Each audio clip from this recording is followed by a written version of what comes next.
What's up, YouTube? It's your girl Key. I told you guys that I was going to make this video about my daughter, Kaliyah, but everybody call her Callie. So if I cry, if I get emotional, if I just get real quiet, just bear with me, because this is probably one of those videos that you contemplate about doing, that you like want to do, but you ain't really 100% sure because you don't know how strong you are. But I felt like it's time that I tell you guys and everybody else in the world about my daughter. Eventually I'll talk about all three of my kids. This one is about my youngest. Her name was Kaliyah. Is Kaliyah, not was. Is Kaliyah. I named her after my youngest sister. Her name is Kaliyah. Her middle name is Monique. I named her after my oldest sister. And she has a second middle name. Her name is Ayara. And I named her after my fiance's niece who passed away. So, you know, her name has a lot of meaning to it. And but I'm going to tell y'all about finding out when I was pregnant with her, up until like I had her, till she died. You know, just months on up until right now. I got pregnant with Kaliyah in August of 2015, 6-7 months after I had my son. And then I think my fiance, he told me I was pregnant. I didn't want to believe it, but he told me in September that I was pregnant. And so we went to the doctor's office, well, to the Hope Center here in Fort Wayne, and it was like, came in with this bag. Someone said, "Congratulations, you're pregnant." I'm just looking like, you're joking me, right? You're joking. Like, you joking. And she was like, "No, here's your bag," like all excited and stuff. And at that moment, I'm just like, my whole life just was like, flash before me. Because I'm like, dang, like, I just had my son. I'm 15, I'm about 23 at this time. I had just found out my son had sickle cell. So there was like so many things going through my mind. Like, what if she had sickle cell? And, you know, I just felt like we are so irresponsible. Like, how could I do this? How could I get pregnant again? And just so many things happened. So many things that ran through my mind. I'm just like, dang, like, you really tried me. Like, God, I thought we had this connection. Like, I thought you loved me. But yeah, once I found out I was pregnant, I hid it. Like, I hid it for a long time, just because I wasn't afraid about what people thought about me. I was in denial with myself. I went through like a lot of depression. I was like, why am I, like, I thought I'm irresponsible. Like, why am I getting pregnant again? Like, my son ain't even a year old and I'm knocked up already. Like, again, like, so irresponsible. I don't know, I just felt like, dang, like, just everything with my mind. Like, for the first, what, babe, like 3 to 6 weeks maybe, I hit it. Maybe longer than that. It had to be a couple months. I hit my pregnancy. I just felt like if I hit it, it wasn't real. You know, like, I just was in denial with myself. So come December, no, November-ish, I finally got a doctor. So now I'm like, what, a couple months pregnant now. I find a doctor or whatever, and finally got the care for her. And December, was it December, January, babe? December, January, when I found out what was happening. I don't remember. But yeah, so come like December, January, I don't remember. Like he said, he don't remember either. We found out what we was having. We found out I was having a little girl. I just knew I was having another son. Like, let me tell y'all, I don't know how bad I love little boys. Not saying I don't love little girls. Them attitudes, something else. So I just knew I was having a son. They was like, "Oh, it's a girl."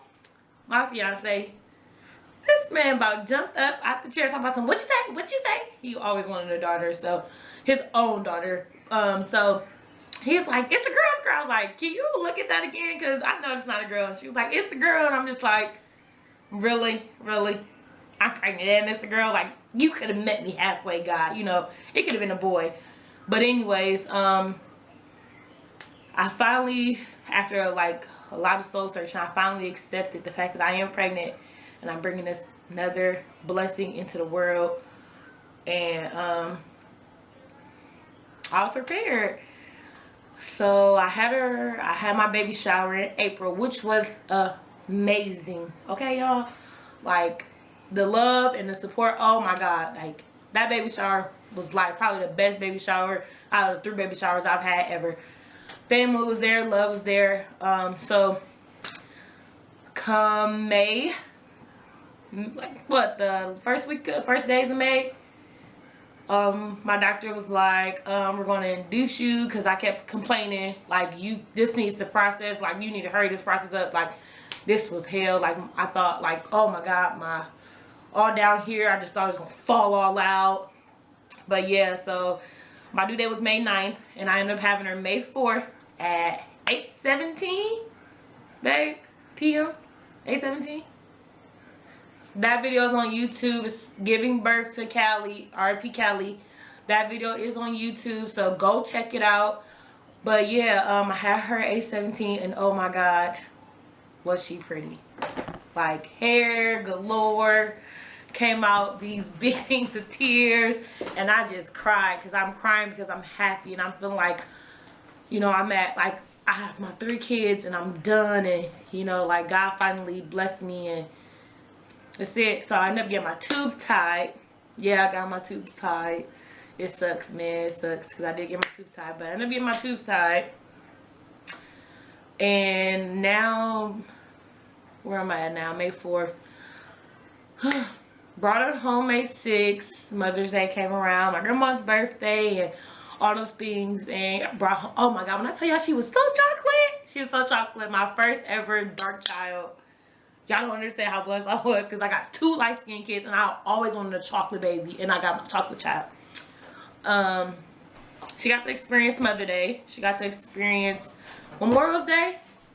That's in May, right? She got to experience my birthday holiday in June. She got to experience her sister's birthday in June as well.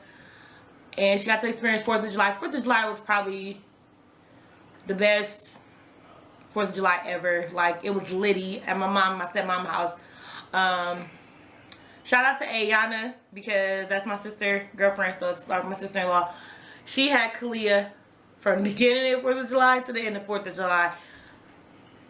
Her and Kaliyah sat in their house all day long, y'all. Like, they sat in the house. They didn't go nowhere. Shout out to you, sister. But yeah, so, the day I got the... Here's July 22nd. That's the day Kaliyah passed. Alright. That morning, it was just me and Kaliyah, because my kids were, one of my kids was at my grandma's, another one was with my mom. So that morning, me and Kaliyah got up. It's about 5:30 a.m. Went to go get my fiance, because then he worked nights, he worked thirds. So picked him up out of town, and I remember just looking back at her like, we got this, Callie, let's ride out. Because then it was just me and her. So I'm like, we got this, Callie, let's ride out. So we went to pick up my fiance or whatever, and then we came back home, and I was getting ready, and I was working for Lucretia. Her name Cretia J on Facebook. Go look her up. She does hair. That's my cousin. Hair We Slayer, I want to say on Instagram. But I was working for her. I was her assistant at the time. So as like, I'm preparing to go to work, he's preparing to, you know, lay down with Callie and go to sleep. And it's like 8:45 now. Me, Lele, and my fiance, we dancing, just jamming to some gospel. You know, she's smiling, I'm changing her diaper. And you know, those are the last moments I remember that I did have with her alive. You know, those are the last moments that I seen her, because I ended up going to work. They ended up dropping me off at my cousin's house, my cousin Cree. Dropped me off at her house. July 22nd is probably the hardest day of my life, man. I just don't understand. But they ended up dropping me off at my cousin Cree's house. And as they're dropping me off, I get this phone call from my mom. And that's who had my oldest daughter. I'm going to give y'all a brief summary about this. That's who had my oldest daughter. And she told me that my oldest daughter flew out the car. Like, out of her car. And I could think about it, oh my God, my daughter is dead. You know, when you hear somebody fly out the car, or you automatically think of instant, like the worst thing that could possibly happen. By the grace of the Almighty God, She only had scratches on her. So, you know, this like 11 o'clock that morning. After that phone call, I'm already shook up or whatever. So I go to my cousin's shop. And it's like 2 o'clock. I had told my fiance, babe, you gotta pick my sister up by this time. Like, don't be late. Please be there. Or whatever. And he was like, all right, well, me and Callie, we finna lay down and go to sleep. She restless and so am I. So I'm putting her to bed. Cool, that's like 12:30-ish. That's the last time I heard him. And so, you know, 2 o'clock come around, I'm blowing him up. Like, babe, like, he's not answering me. And y'all know. Well, y'all gonna find out. I'm petty. If you answer my phone calls and then you try to call me back, I ain't answering that. I'm not gonna answer. But yeah, so he answered my phone call, but I don't know, like 4:15 is 2 hours later. Yeah, 2 hours later. Still don't answer. He's asleep. And he called me. The phone call, okay, y'all? The phone call. He called me and it was like, he was calm, but he was frantic because I don't think he wanted me to worry. You know what I'm saying? So he called me and he like, Key, what you doing? Like, a little frantic. I'm like, because it's loud, so I ain't taking nothing of it. Because we, you know, at the shop just doing our thing. And he was like, Key, what you doing? I'm like, nothing, babe. What's up? Why you ain't go pick my sister? Trying to go in on him. Y'all know. Well, y'all go find out. But trying to go in on him. Talking about, so why you ain't answer my phone? My sister needed to get picked up. Da, da, da. So I'm going off. And he's like, go outside. So I'm thinking he outside. I'm like, what's up? He was like, Lily not breathing. She not breathing. Mind you, he said it more frantic than this, but this is how I'm replaying it. She not breathing. She not breathing. I'm like, what you mean she not breathing? What you mean she not breathing? He was like, she not breathing, babe. I'm trying everything. I tried everything. I tried CPR. I did everything. And I'm like, call the police. Call the ambulance. And he's like, I did. And I just threw my phone. Because I just knew then, like, I'm trying not to cry. So I knew then that it just was real. Like, this was no joke. So I rushed back into the shop with my cousin. I'm like, AJ said Lily not breathing. He said she not breathing. He said she not breathing. I called my pawpaw and I'm like, pawpaw, where's Granny? Did it all? Like, AJ said Lily not breathing. And I'm calling my sister because I'm like, yo, my sister lived down the street from me. I called my sister. I'm like, sis, if you get to my house before I do, please go to my house. Like, please go to my house. If you get there before I do, please tell me what's going on. And she's like, what's going on, sis? What's going on? I was like, AJ said Lily not breathing. AJ said Lily not breathing. And she's like, all right, I'm on my way. So I'm driving down Anthony, and I see this ambulance dart out. And I knew it was going to my house. I knew it was going to my house. I knew it. I knew it was going to my house. And by the time I get there, they already got her in the ambulance. And it's like surrounded with police officers and ambulance and everything.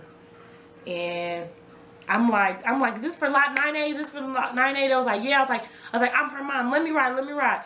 So they put me in the front seat, and I'm in the front seat of the ambulance, and I could just see like her hair, but I can't see her face. I can just see her hair. Like, I can look back and look at the top part, and a part of me knew that she was gone, but I just kept praying to God. I'm like, God, please, God, please, God. Like, I'm sitting in the front seat shaking like this, and I'm like, please, God, if you love me, like, just like, please, God.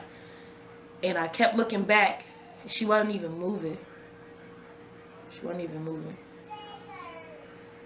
And like, I can tell that, like, I knew that they knew that she was dead, but I just felt like they was trying just to see if she could. I don't know what they were trying to do, but they weren't hooking up IVs or nothing. They just kept using the little squeezy thingy. I don't know, the little air pump thingy, whatever you call it. I just kept seeing them put that mask over her face and, you know, try to do an air pump. So now, you know, we made it to the hospital or whatever, and we done made it to the hospital, and we get whisked away into one room and Lily into the other room, and we just sitting there. And the doctor, you know, some time passed, like 30 minutes later, the doctor come in and was like, can I talk to the mom? And I'm like, well, why we can't go together? He was like, I just need you for right now.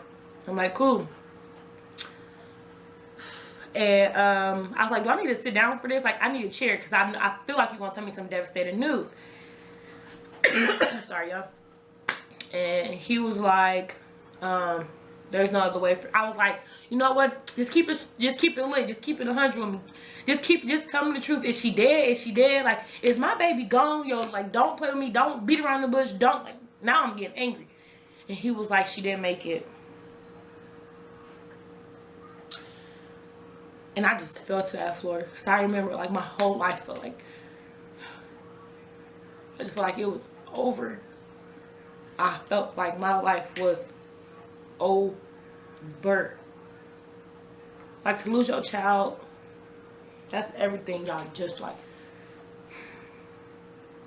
to lose a child is everything. It's so hard. It's so hard. And I kind of knew, because when I walked out, like, you can see, like, her room right here, and I'm walking this way, and I see, like, 10 nurses surrounding this area, sad, quiet. Like, this whole nursery station is quiet. So I knew then that Kaliyah was gone. Because nobody was, like, it was somber. Like, you can feel the spirit that she was gone. Like, you can feel it. You can feel it in the atmosphere. There was nothing nobody could tell me. But you can feel that spirit that Kaliyah was not here no more. And I just fell to that floor. When I'm walking back, I'm just like, yo, if y'all got kids, you know, hug them. I'm talking to random people. And as my family coming in, I'm telling them, I just break down. I'm like, wasn't me, God? Like, what, did I do this? Because I didn't want her? Because I did, because, like, did I do this? Like, I just, every blame that I had, I definitely, like, that definitely surfaced that day, because I just had so much blame. But they said she died from pneumonia and sepsis and SIDS, like, all three of those combined. And pneumonia, they say it was one of those pneumonias that will sneak up on you so quick, like, within a couple hours. You can, like, between kids and like newborns and older people, they die the fastest from pneumonia. I don't know what type of, I don't remember what type of pneumonia it was, but it was a big word that I could not pronounce, spell out, sound, nothing. It was one of that type of big words that it affects newborns, or even kids, like my son age 2-year-olds, older, younger, and older people, because their immune system isn't strong enough, so they can't fight it like that. Like, they can't fight the infection that's coming like this. Like, it has to be treated just as quick as it, you know, comes. So but yeah, she died from that. And mind you, I'm already going through postpartum depression, because, you know, being pregnant with her, I was already depressed. So I'm on pills and I'm already postpartum depression. So I stopped taking them once I had her, because I'm figuring, oh, I'm doing a little okay. And baby, let me tell you guys, when I lost her, or when we lost her, that day forever played in my heart. I suffered from real bad depression. There were days I wanted to kill myself. There were days where I felt like, you know what, if I jump off this bridge right now, I felt like, I feel like if I jump off this bridge right now, I'll be okay. Just because I already lost a child, and burying her was so hard. So hard. But to see the love and the support that y'all guys gave me, like, that all white, I'm telling you, it had to be like 100 and some people at my daughter's funeral. All white. That's all I asked for, is just we're all white. And oh my God, that funeral was everything for me. That funeral was life. That funeral was everything. And people be like present day right now, people ask me, how do you make it? How do you smile? And I tell them, you don't know how many times I wanted to give up.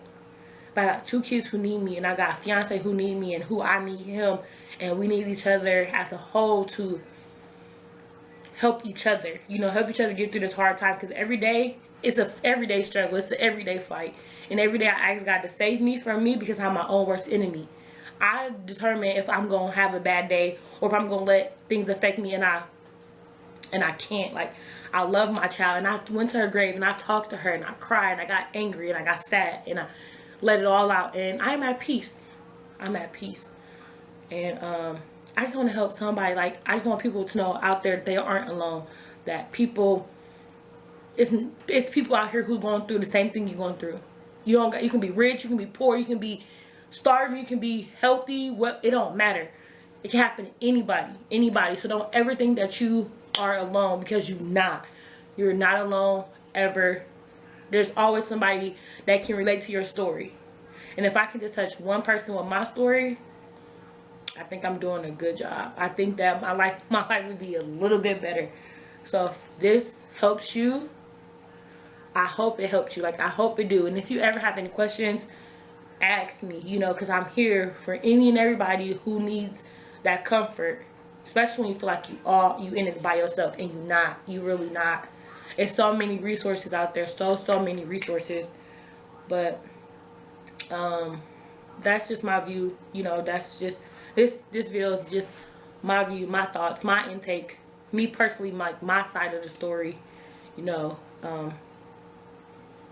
Give this video likes, and even if you don't, that's fine too. I just wanted to get my video out here and help somebody else. And you know, some people have asked me what has happened. I don't answer that many people. I almost don't answer nobody, but I felt like it was time for me to address it, so here it is. And I really hope you guys like this video, and I hope that it helps you, and I hope it gives you a little bit, you know, insight of who I am, and you know, why I started YouTube, and why I'm doing a lot of things that I'm doing.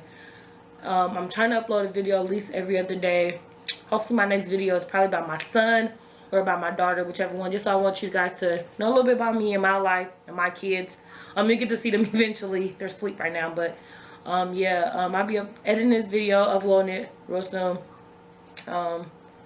Like, subscribe, thumbs up. Just give me your feedback, and that's it, you know. R.I.P. Callie, your birthday's next month, 2 weeks from now. 2 weeks from today. Today is Thursday, April 20th, 2017. 2 weeks, 14 days.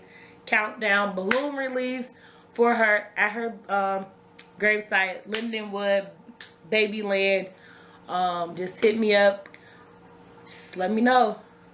And I'm outie. Enjoy your night, guys.